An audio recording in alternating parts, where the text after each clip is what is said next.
Tänään meikä löytää vihdoin kytkinpolkimen. Mankia PV säästää eturengasta. Nissani ei sudi. Mutta pienen säätötoimenpiteen jälkeen Nissani alkaa sutia. Tervetuloa paikkaan Pyhimpään ei tallille. Tai no nyt ollaan kotona, pyhä paikka tämäkin. Mutta taas ollaan kesäautoa laitettu kesäkuntoon. Tällä kertaa ei ole tarvinnut korjata mitään vikoja, mutta lisättiin siihen vähän hauskuuskerrointa. Eli lisättiin omistajan nappi 2.0. Ja me tarkoitan tällä sitä, että vähintään 15 vuotta autonvalmistajat on jo lisännyt turvallisuuslogiikoita näihin autoihin, joka estää muun muassa kaasun ja jarru yhtä aikaa painamisen. Ja vaikka se painasit luistoeston pois päältä, niin se korkeintaan sallii renkaiden sutimisen, mutta se jättää vielä ajovakautta siihen päälle sen verran, että se nappaa aina mukaan, niin kun ollaan pidon rajamailla. Esimerkiksi jos ajetaan radalla kovaa tai muuta, niin se jarruttelee yksittäisesti renkaita sitten joka kulmasta. Ja näitä turvallisuuslogiikoita on myös Nissanissa, ja yksi kaikesta näkyvin on just tää, että ei voi painaa kaasuja ja jarrua yhtä aikaa, joka estää sen, että ei voi tehdä niinku standstill burnoutia, eli et voi polttaa rengasta paikallaan ollessa. Ja seuraus mitä tässä tapahtuu. Heti kun me painan jarrua, niin kaasu leikkaantuu pois.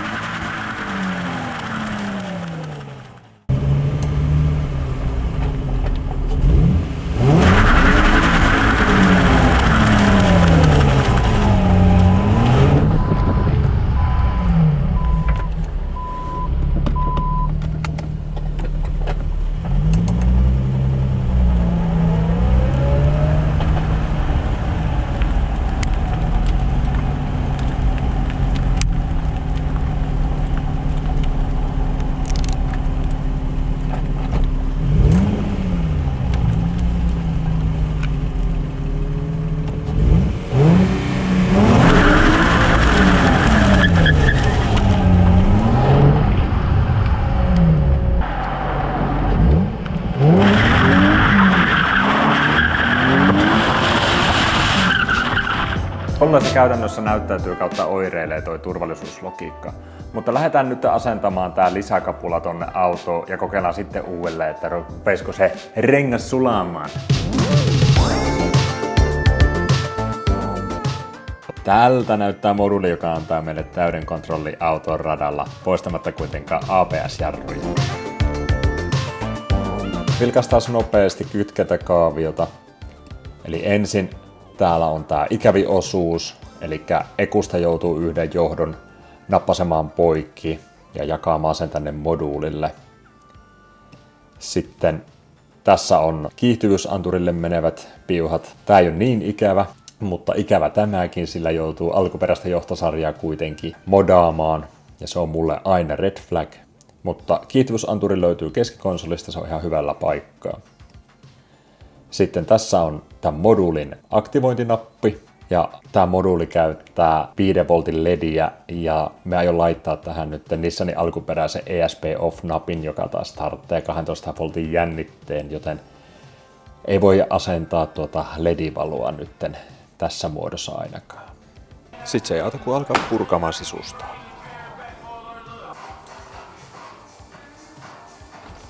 Vaikka keskikonsoli oli vain 4 ruuvilla kiinni, niin siitä huolimatta tää oli ihan jäätävää tusaamista saada pois täältä. Lähinnä nuo johtosarjojen liittimet aiheutti ongelmia.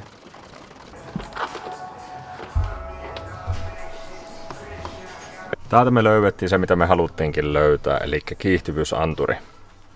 Ja jos olette koskaan ihmetellyt, että mitä nämä tämmöiset vähän pulinnäköiset sähköteipin palaset on näissä johtosarjoissa ihan tehtäältä tullessa, niin tää esimerkiksi on kohdistusmerkki tässä, jonka mukaan lasketaan näitä kohtia, esimerkiksi tuon nippusiteen kohta tuohon ja sitten näitä johtimen pituuksia.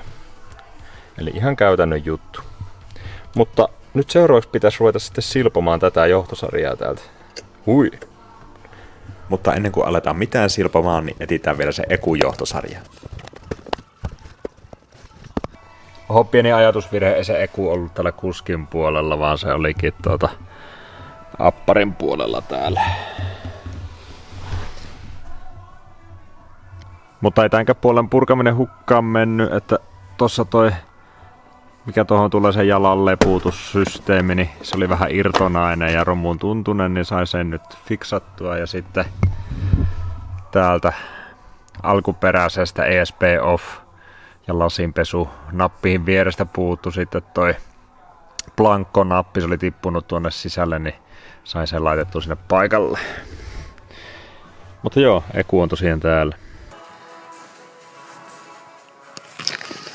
Toi pitää nyt poikkasta, kammottava ajatus, mutta se nyt pitää poikkasta ja siihen laittaa sitten toi meidän härvelivälli. Me tilasin tähän vähän enemmän luottoa herättävämmät liittimet, mutta posti on hukannut tilauksen, niin joudutaan menemään nyt moduulin mukana tullella näillä perusliittimillä. Joo, nyt on mukavampi, kun pääsi vähän tilavammille vesille. Tuli hankali vaihe varmasti toi Ekun johtohomma. Ja seuraavaksi mennään tuon kiihtyvyysanturin kimppuun ja siihen lisätään nyt sitten pari johtoa. Siinä on kiihtyvyysanturi, tässä on liiti ja täältä sitten tarvitaan löytää pinni 6 ja niissä on onneksi merkattu tänne, niin se näkyy, että se on tossa. Ja täältä kun katsotaan, niin se on valkea punaisella raidalla. Se petästään poikki ja siihen vähän pari piuhat tuosta Magic Burnout Modi laitteesta.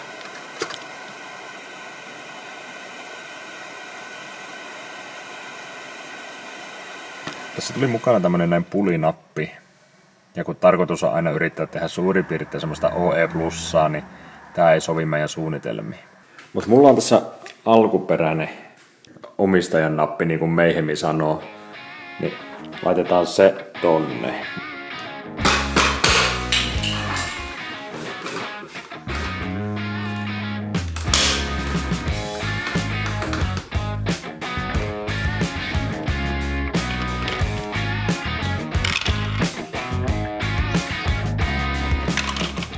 Asettelin keskikonsolin takaisin paikalle, yhdistin piuhat, jotka olin tuonut Ekulta ja kiihtyvyysanturilta tuohon mankan alle ja kiinnitin ne tuohon moduuliin.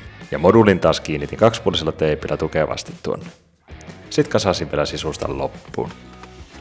Jes, auto onkin valmis koeajolle, mutta drone ei oikein ollutkaan. Että me viimeksi taisin lentää sillä vähän pitkin seiniä.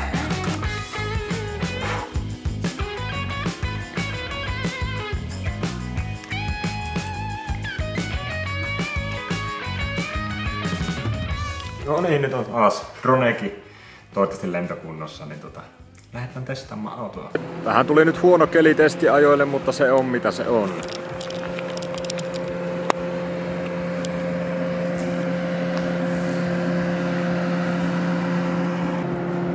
Joo, käydään öljyt lämmittelemässä ja kokeillaan sen jälkeen, että miten se Burnis mode onnistuko se.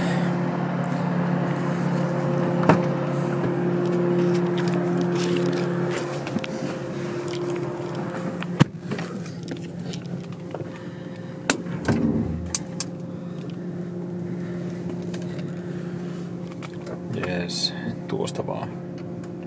Maks. Sinne syttyy valot ja se on sen merkki, että meillä joku ABS-jarrut, ei muita avusteita.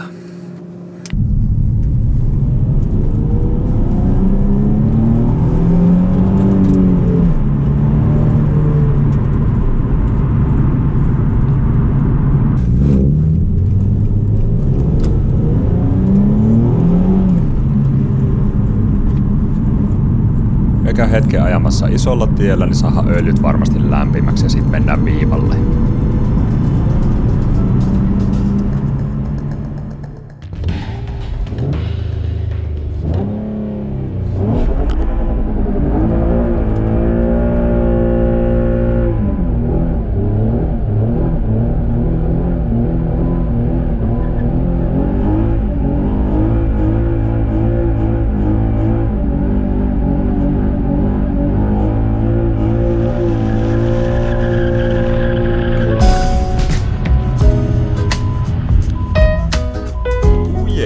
Sehän toimii aivan loistavasti.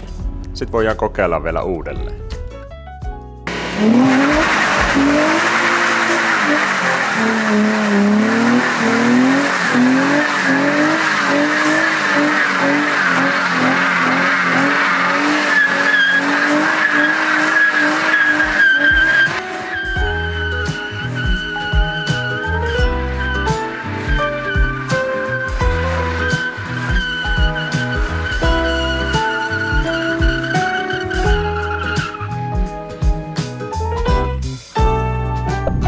on se kyllä mukava, kun on kontrollia autoa, että tietokone ei ole tässä koko ajan ottamassa kiinni.